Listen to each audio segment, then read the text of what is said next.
Okay, it's 10:15. How's everybody doing? I'm going to get going. So, and hopefully you'll have time for your groups. How is the experiment of developing a rule of life going? You're going to talk about that in your groups, but I just am curious. Any thoughts on your experiment so far? No, what's the question? The process is to work at developing a pattern or a habit of prayer. During Lent, we're focused on prayer. So any thoughts or reflections? Is it easier, harder? Hard. Hard, yeah. Very hard. Hard, yeah, very hard. I think it's easy. You think it's easy? Okay, good. You'll see when we get into groups that I give you some metaphors. Here you can think about. What image best describes your experience of prayer during the Enlightenment period? A walk in the park? Like climbing Mount Everest? A secluded retreat away from the world? Lost in the desert? A voice calling from another room? I try to hear the voice, but very difficult. Yes, yes. Can you, Art, could you I look at it? have to close the door. Close that door. Yeah. Okay, I would love so to hear the voice. I asked you both of those questions. How's your experiment? I also remember the very first day of the Enlightenment period when we started talking about prayer. And if you don't remember, I had written it down in the book, in the first chapter on the Enlightenment. And I told a story, I think, in here about Richard Feynman, who was the great physicist who taught at Caltech, and his expertise was in electromagnetism, theory of light, and so forth. And one of the things I heard him say one time when it was a PBS presentation or something, I didn't actually meet him, but he said, right now, in this room, there is music, and there are pictures, and images, and video, and it's all right here. And if you don't believe me, let me get a TV or a radio with an antenna, and I'll pull it in and show it to you. And pull those sounds right out of the air. They're there all the time. It's just that you need to tune into their frequency and amplify their sound so that they can be heard and seen. And Agnes Sanford, who was one of the great women of prayer and revived the whole healing ministry in the church and many of the other things as well, like in spirit and so forth, a great teacher of prayer, used an example of, she said, if you walk into a room and it's dark and you flip the light switch and nothing happens, you don't stop believing in electricity. She said, instead, what you do is to make sure that the lamp that is connected to the switch is plugged in and the bulb is not burned out. And you go into the garage and you check to make sure that a breaker hasn't been thrown, and you look around the neighborhood and see if other houses have their lights out. And she said you do all of those things not because you don't believe in electricity, but because you do. And she said, when we pray, we should have the same attitude of experiment and finding out how to make the connections and how to make sure that the circuit is not broken, and how to find out what works. So that was, and then we began to talk about how to structure a life of prayer in terms of the sort of seams in our day, morning and noon and evening and close of day, and the daily office in relation to that. And then I talked about different types of prayer as genres almost, adoration and confession, thanksgiving, confession of faith, confession of sin, um, thanksgivings, supplication, intercession, and petition, asking God for something. So those are just sort of like a word salad or a type of salad that you can, use to make sure that you're having a balanced diet of prayer. And last week, we talked about what goes on in prayer. What is the dynamic of prayer? And I talked about meditation and contemplation as the way God, when we come before God in solitude and silence, when we turn aside to seek God in prayer, God begins to work in us where, we call the process of meditation and contemplation sometimes daydreaming, God acts in us and one thought leads to another thought that leads to another thought. That meditative process where we're not really consciously directing our thoughts, but it's almost as if our thoughts are being directed by someone else. And that process of God acting in us to lead us thought by thought, step by step, is the meditation process. Then sometimes that process will result in a moment when we go, oh, aha, never thought of that. And that is the moment when we simply are just at rest in that moment of insight or enlightenment or revelation for just a moment. We don't know how long. Sometimes it seems as if it's a reverie that goes on forever, and we discover it's been 2 seconds.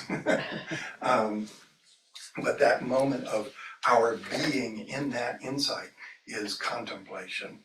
So meditation is God acting in us to lead us to himself, and contemplation is our being at rest in God.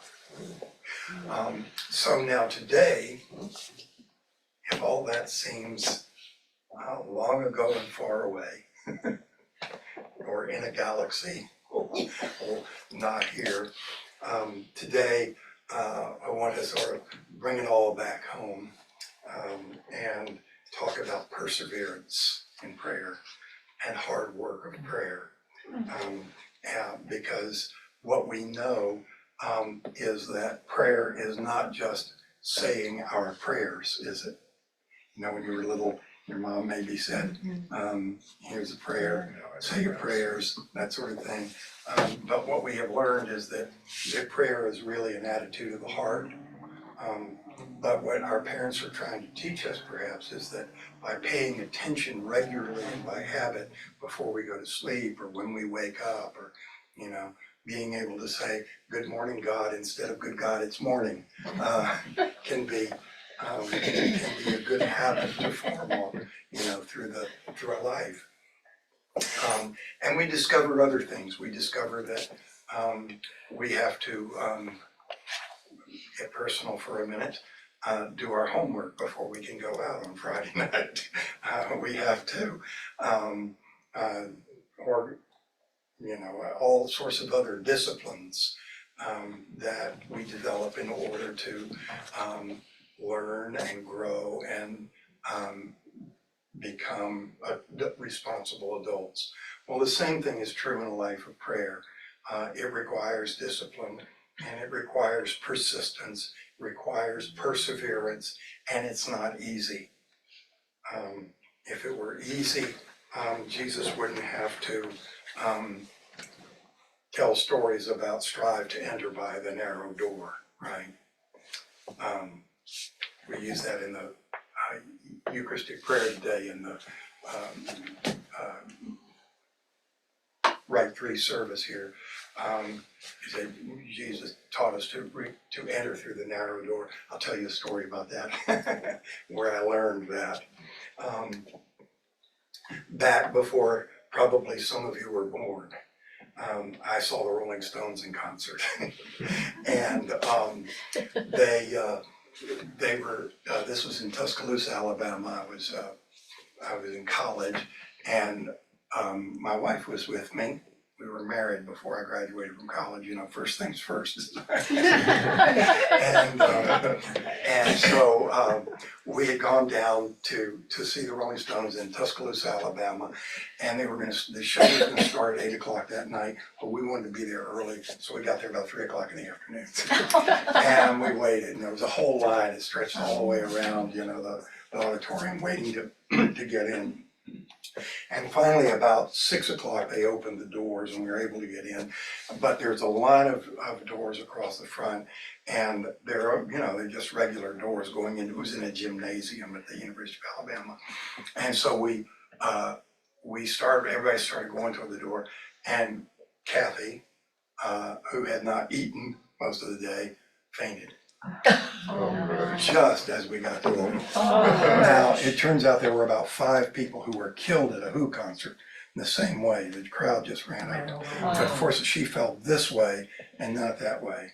I said to her, Kathy, you know, you're very easy to live with, but keeping you alive is a job.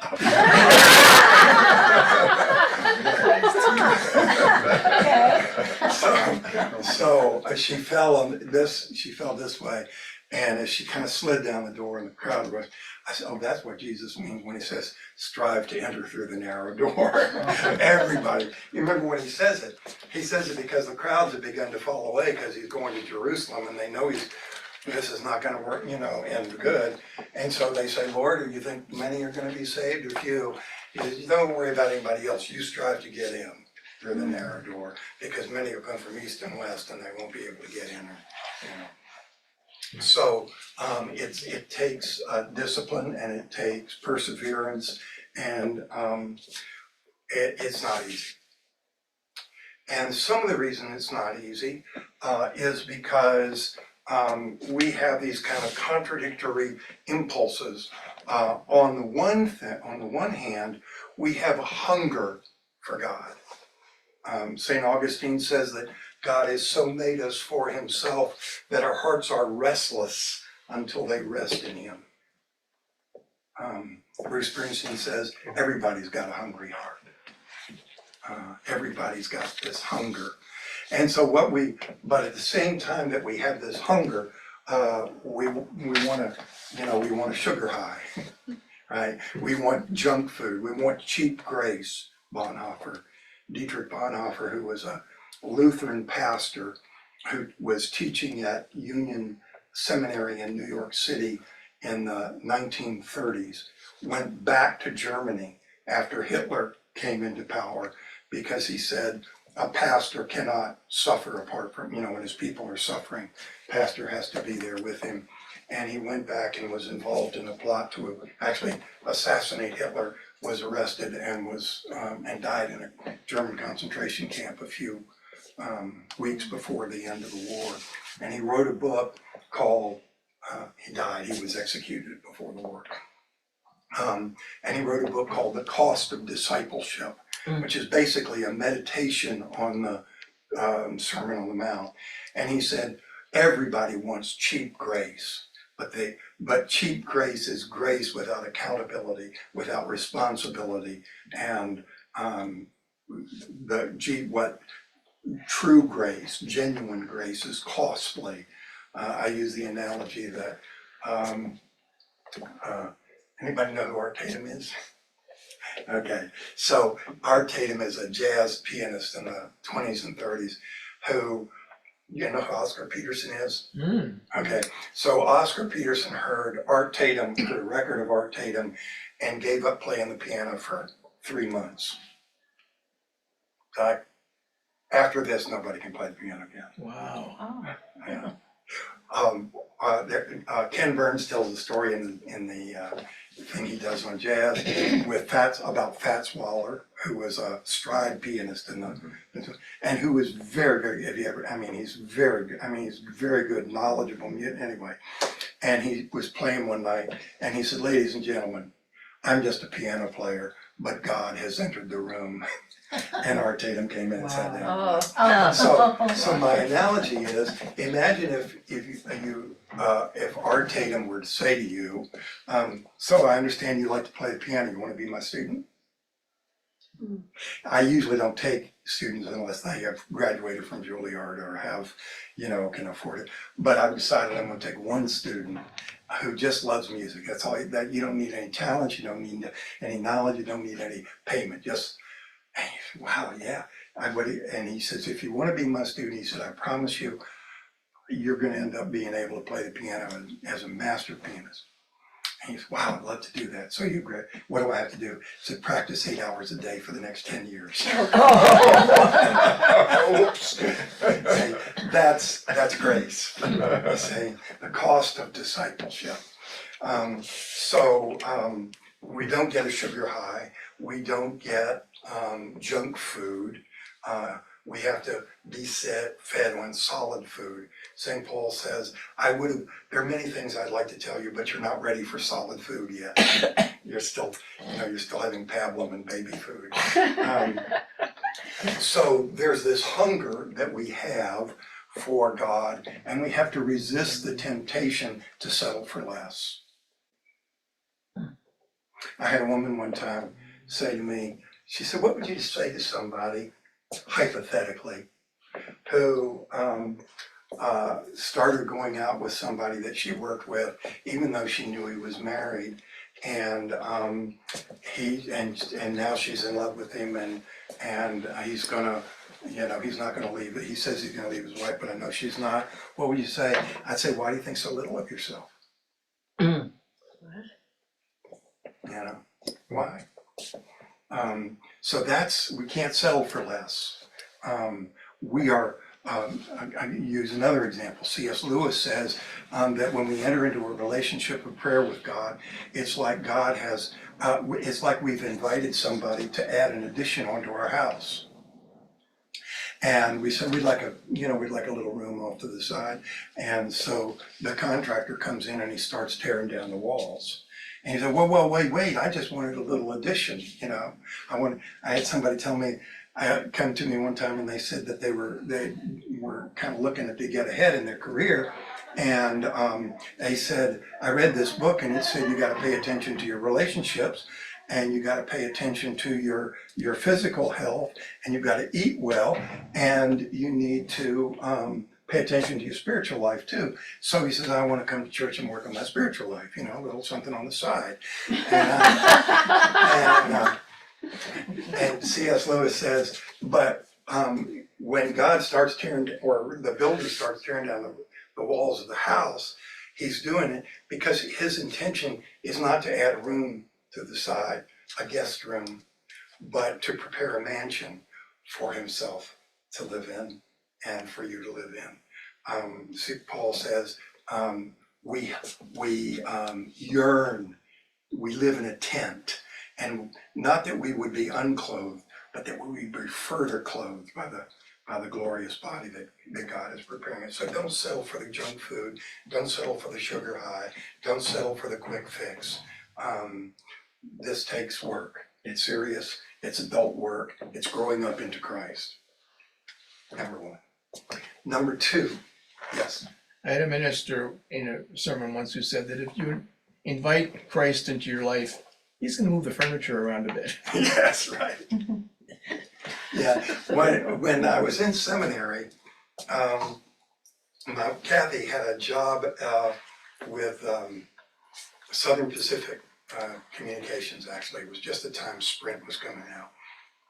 And there was a Japanese restaurant on the top of her building. And they had these big tables, where the chef cooks in the middle. And you come in, you never know who you'll be seated with, because there's, it seats like 10 or 12 people around there. So we came in after work one night and we sat down at this table, and we found ourselves sort of in the middle of a real estate deal between these Arabs, and this born again Christian woman. And so after a while they said, what do you do? And I said, well, I work at SBC. And they said, what about you? I said, well, I'm in seminary. Oh, really? And so the woman starts talking, and she says, everybody I know who's become a Christian has had to move. And the next, it's like you become a Christian and then God says, go. leave your family. And somebody else is saying no. Alarm. Okay, so now this means I have 5 minutes. So the second thing is distraction. We get distracted. The world calls us. You say, okay, I know what I'm gonna do. I'm gonna take the next 15 minutes, I'm gonna sit down here, I'm gonna read through the daily devotions for individuals and families at noon. What's the first thing that happens? The phone rings. The second thing that happens is you remember you had something that you had to take out of the refrigerator and thaw it for dinner, right? Then what? The third thing is you remember that something you were supposed to take care of you had forgotten about, and you got to make sure you don't. So you look around for a piece of.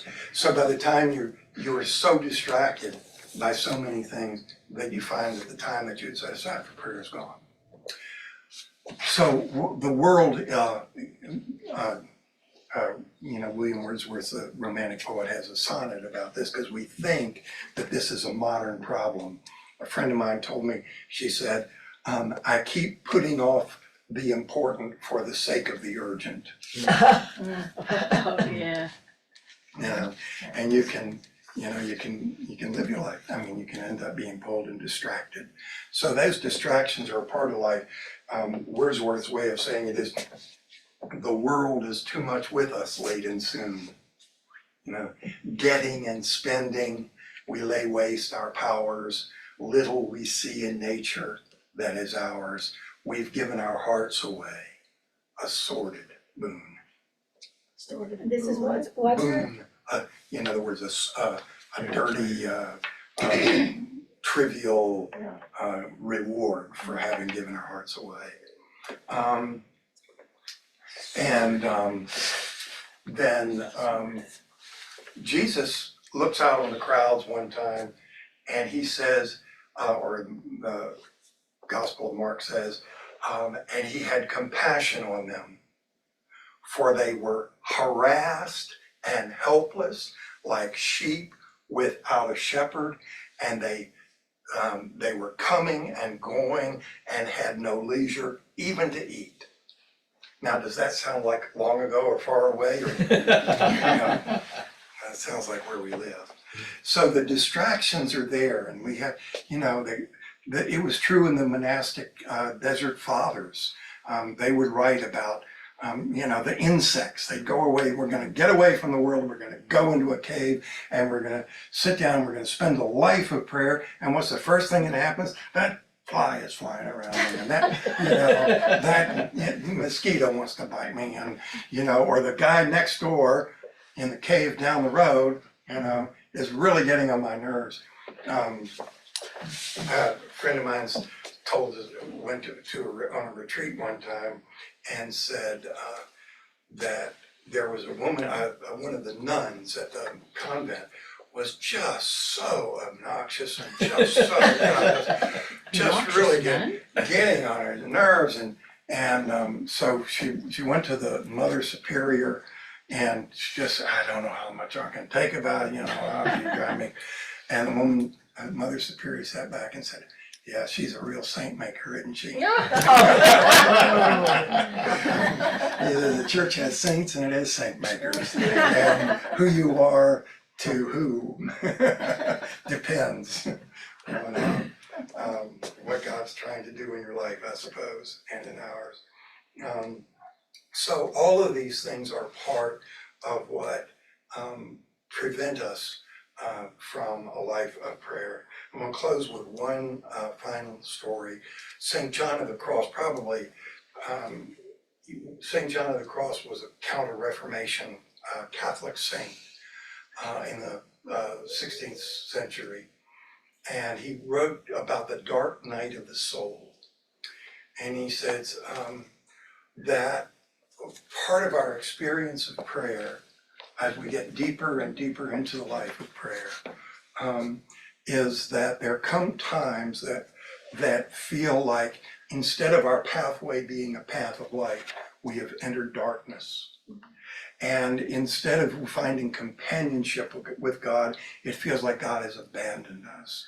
And it feels like we have totally lost our faith and totally lost all of the things that used to matter to us, whether it's Eucharist and sacraments or hearing the word of God or scripture or serving others, and now just seem like so much busy work or so much just dry text on a page.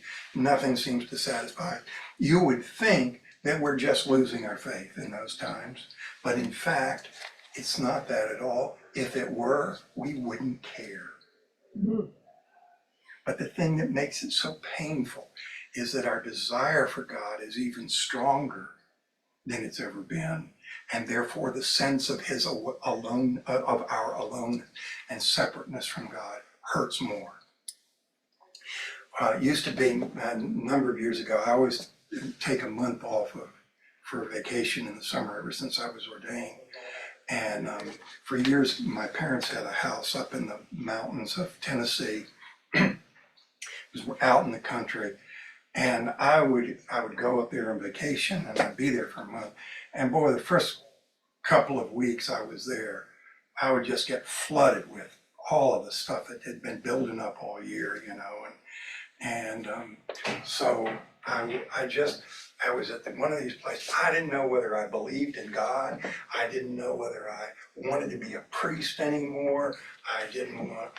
This is not the only time that's happened, but it was particularly bad that time.